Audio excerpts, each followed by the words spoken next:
I'm a multimedia artist. I do anything from handcrafted jewelry to sculptures to paintings to fiber arts, photography.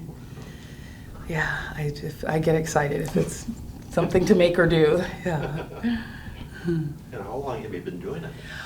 Okay, so honestly, I probably all my life I was an artist because I did it very young. When my parents had their house built, I would take the drywall and paint on it for people, and then I would paint giant pictures on their house and my neighbors. But then at 15, I hit a snafu, and I was told that people like, you don't do art, and so I stopped doing it for 35 years. Oh, really? Yes.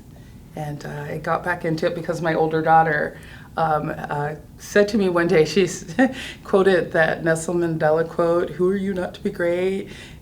And I've always taught my children, do what you love and the rest will follow. And so she said, how do you expect us to do what we love if you're not doing what you love? Very smart. Very smart girl. So how many kids do you have? I have 4.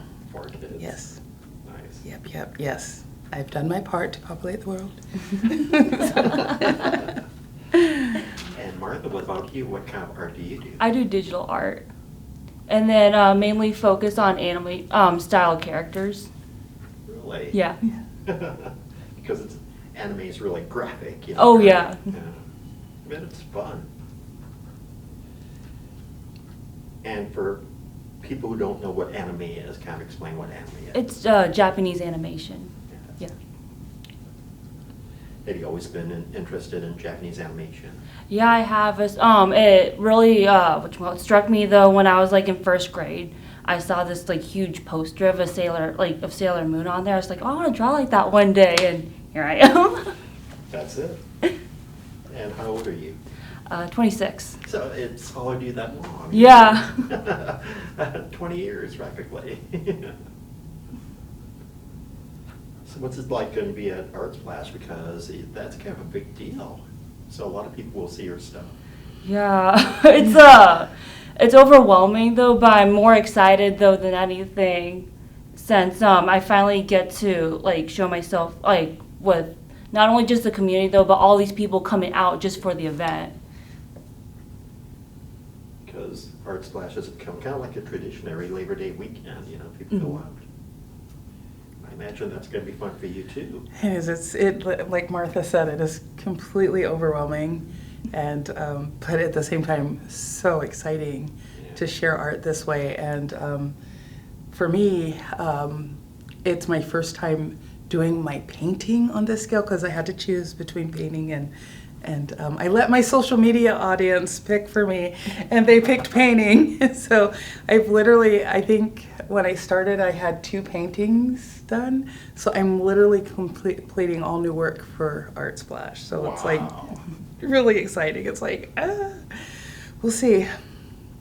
Because that's kind of interesting, because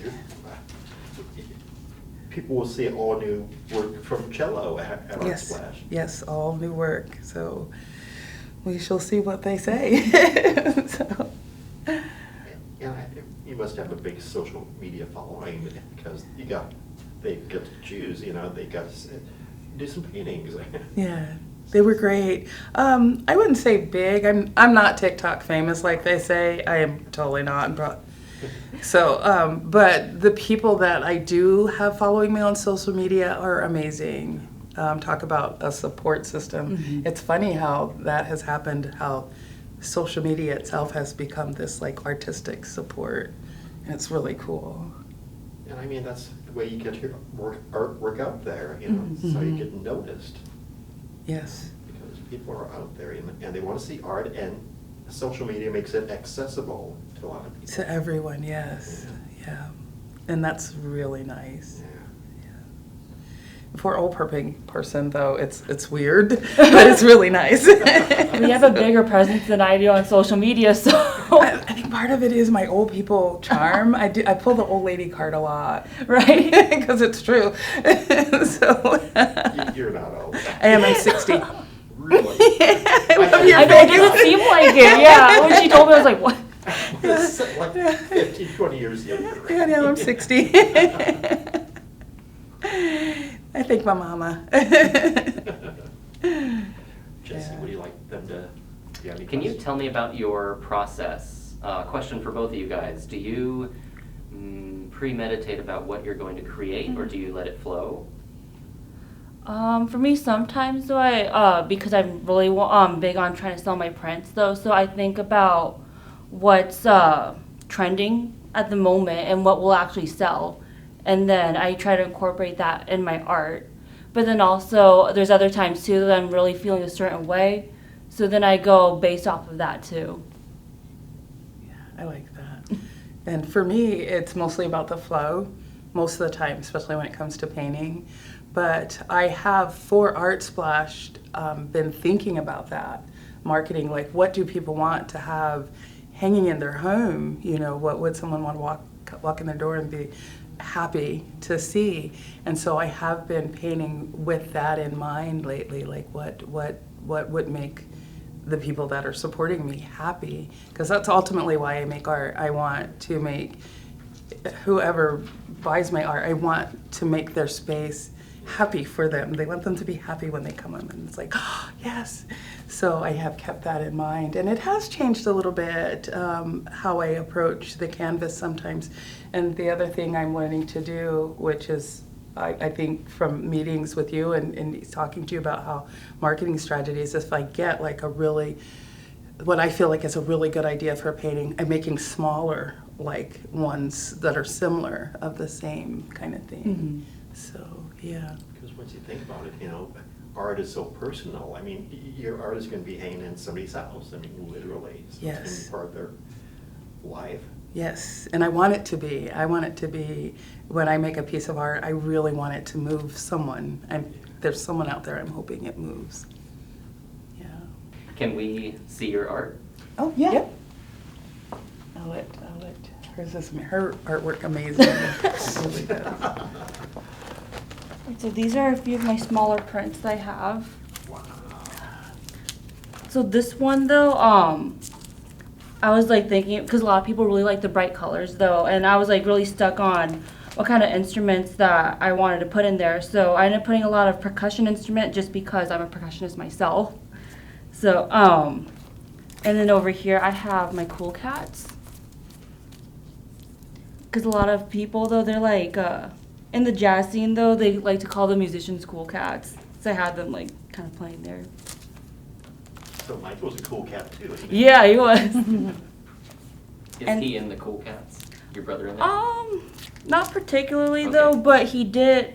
My sister recommended though that Bingus the cat plays the trumpet, and he kind of like went along with that. So,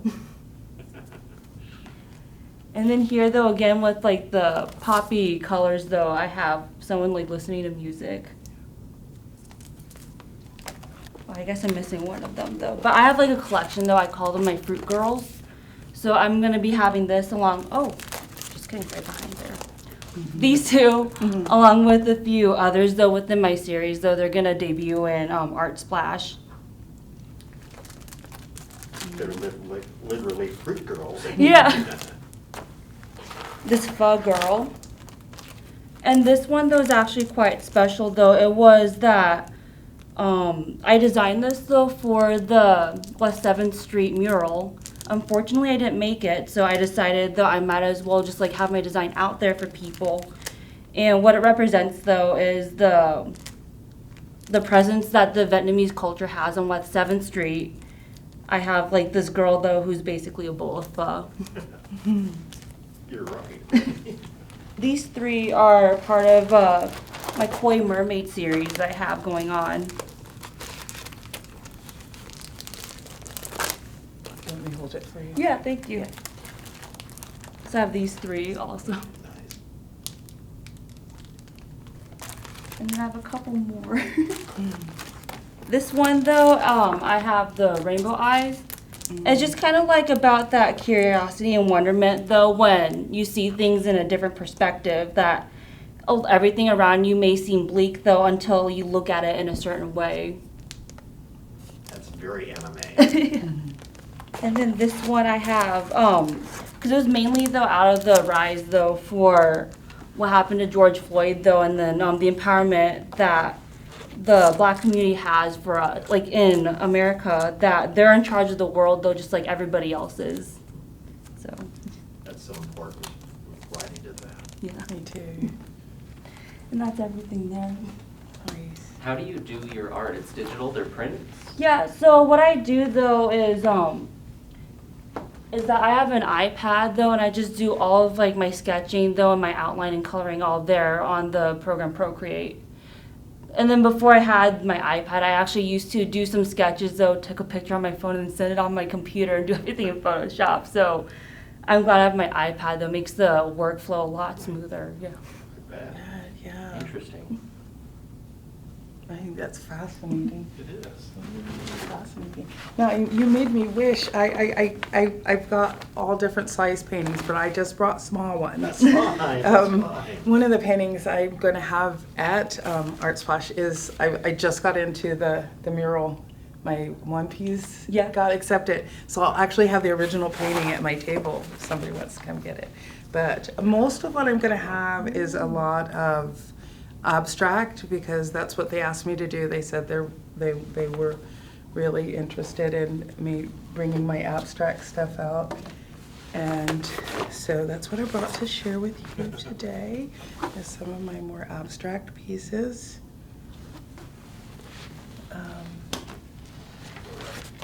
And each piece has its own meaning, and I will have that on the back, so when someone purchases something, they'll know what the meaning is. And so these, I just brought the small abstract ones, but I'm going to have like all different sizes. I love this one. Oh, yeah, So that one's beautiful. beautiful. Yeah. So, yeah. And then as a mixed media artist, you will find some of my pieces will have different things in them. I'm prone to stitch right on canvas, or I'll do a weaving and weave it into the canvas itself. With a needle and yarn? Needle and through the canvas? yarn, yes, and sometimes like when I'm having a moment, I might like rip a small part of the canvas and then actually do weaving onto the canvas, and that came about accidentally. I did a piece that was in the art museum recently, and what had happened was we moved, and some of my work got damaged, and I threw them away. But then my heart, I'm a cheap woman, I'm old, and so I dug them out. And I was like, I can't throw them away, and I winded up just going at the canvas with weaving and beads and things like that, and that piece got in show, and happily it did sell. So someone in Sioux City owns it somewhere, my first piece like that, but it inspired me to do more pieces like that. So, and the pieces that are like that are usually quite large, and so that's why I didn't bring them in here today. I mean, but that's so creative. I mean, it's, you're making something that would have been accidental, but maybe part of your art. And I loved that, and a lot of my art that I do is that way. I really love our environment. I love art. I love being on this earth. Okay, this is such a cool experience, and so I like to if I'm making art from something that would have landed up in a landfill, then I'm saving a little space on the planet for, you know what I mean? And so I do a lot of what I guess they refer to as upcycling art, is that term that they use nowadays. And basically it's recycling, but I'm recycling things into pieces of art. So I'm excited. You'll see, I'll have fiber, little beads, like little things that I found walking. I found a giant tumbleweed. And so I kept it in my house. I did try to get it into an art show because I just thought it by itself was just beautiful. But as pieces broke off, I've taken pieces from the tumbleweed and incorporated into some of my paintings. And those are my favorite ones, because it's like, that's got tumbleweed in there. So yeah, I'm that strange one. I do strange things. It's always really unique though, yeah. So unique.